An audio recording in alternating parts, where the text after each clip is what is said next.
नमस्कार मित्रांनो, स्वागत आहे पुन्हा एकदा तुमचं माझ्या DK टीचर्स सपोर्ट या यूट्यूब चॅनलमध्ये. मित्रांनो, आपल्या जनगणना कामाच्या बाबतीत 3 महत्त्वाचे संख्या आहेत, त्या आपण थोड्याशा या व्हिडिओमधून जाणून घेऊया. पहिली संख्या आहे ती म्हणजे इमारत क्रमांक, आणि यातली सगळ्यात महत्त्वाची जी संख्या आहे ती हीच आहे, इमारत. कारण सध्याची ही जी जनगणनेचा हा जो पहिला टप्पा आहे हा घरगणना म्हणून ओळखला जातो.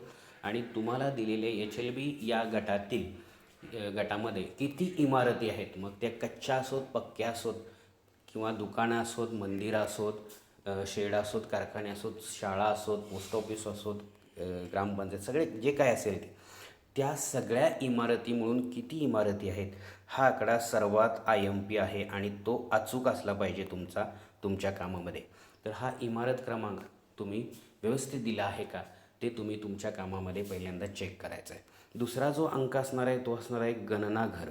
आता गणनाघराबाबतीत बऱ्याच वेळा तुम्ही कन्फ्यूज होता. गणनाघर याचा अर्थ काय, पहिल्यांदा लक्षात घ्या, प्रत्येक इमारत हे एक गणनाघर आहेच. प्रत्येक इमारत हे एक गणनाघर म्हणून त्याला एक वेगळा नंबर मिळतोच. याचा अर्थ तुमच्या जर भागामध्ये 100 इमारत असतील तर तुमचे 100 गणनाघरही फिक्स झाली, हे पहिल्यांदा डोक्यात घ्या. त्यानंतर काही इमारती अशा असतात त्याच्यामध्ये एकापेक्षा जास्त गणनाघर, म्हणजे आतल्या आत राहणारे अनेक कुटुंब असतात, 3 असतात, 2 असतात.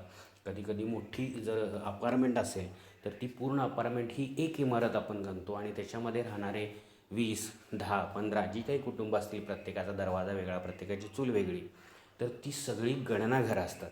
यामुळं होतं काय, नेहमीच तुमच्या इमारती नेहमीच काय होणार आहे बघा, थोडंसं नेहमीच लक्षात घ्या की इमारतीपेक्षा गणनाघरही काय येणार आहेत, जास्त असणार आहेत.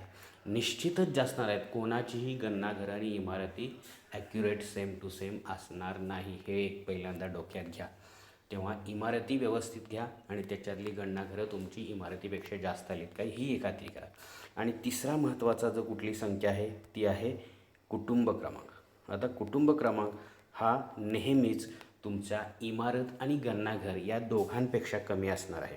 बघा इथं मी थोडंसं तुम्हाला लिहून दाखवतो. इमारत ही नेहमीच गणनाघरं त्याच्यापेक्षा मोठी असणार आहे आणि या दोन्हींपेक्षा काय असणार आहे, कुटुंब क्रमांक हा काय असणार आहे, लहान असणार आहे.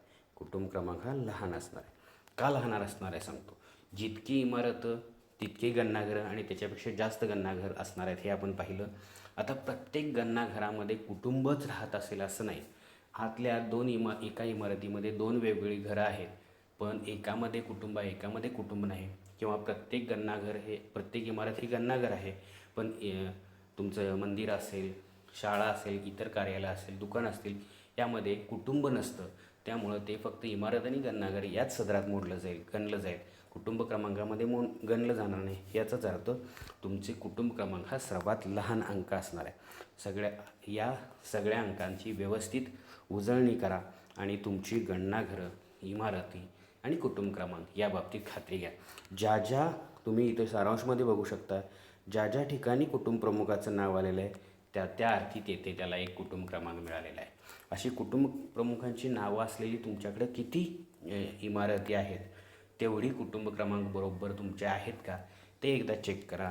त्यानंतर तुमची रिकामी घरं तुम्ही किती दाखवलेली आहेत तीही एकदा या ठिकाणी सारांशमध्ये जाऊन त्याचे CN नंबर आणि गणनाघर क्रमांक व्यवस्थित कागदावर नोंदवून घ्या.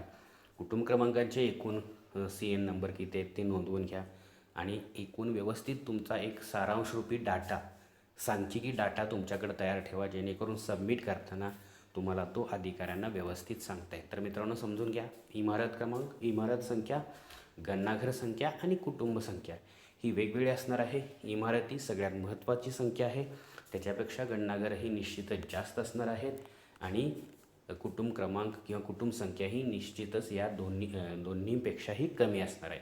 इमारत आणि गणनाघर या दोन्हीपेक्षाही कमी असणार आहे. ओळ क्रमांकाबाबतीत आपण फार विचार करायचा नाही, तर प्रत्येक कामाला एक ओळ क्रमांक मिळतो, त्यामुळे ओळ क्रमांकाकडे लक्ष देऊ नका. पण ज्यांचं एकही एंट्री डिलीट झालेलं नाही, रिपीट झालेलं नाही, सुटलेली नाही, त्यांची ओळ क्रमांक आणि गणनाघर क्रमांक ही सेम असणार. लक्षात घ्या, सेम असायलाच पाहिजे असं नाही, टेन्शन घेऊ नका. पण ज्यांनी काम अतिशय चोख केलेलं आहे, व्यवस्थित केलेलं आहे, त्यांची ओळख क्रमांक आणि गणनाघर क्रमांक सेम असणार. उदाहरण बघा, ओळख क्रमांक 151 गणनाघर क्रमांक 151. पण जरी तुमचं हे मिसमॅच होत असेल तरी घाबरू नका. ओळ क्रमांक ही जादा झाली असली पाहिजे. ओळ क्रमांक कमी आणि गणनाघर जास्त होत असेल तर तिथं काहीतरी थोडासे मिस्टेक झाली असेल असं समजून घ्या. त्या बाबतीत आपण पुढं बोलूया. पहिल्यांदा ही माहिती कशी वाटली मला नक्की खाली कमेंटमध्ये लिहून कळवा. जास्तीच व्हिडिओला लाईक आणि शेअर करा. भेटूया पुढच्या व्हिडिओमध्ये. तोपर्यंत take care and good bye.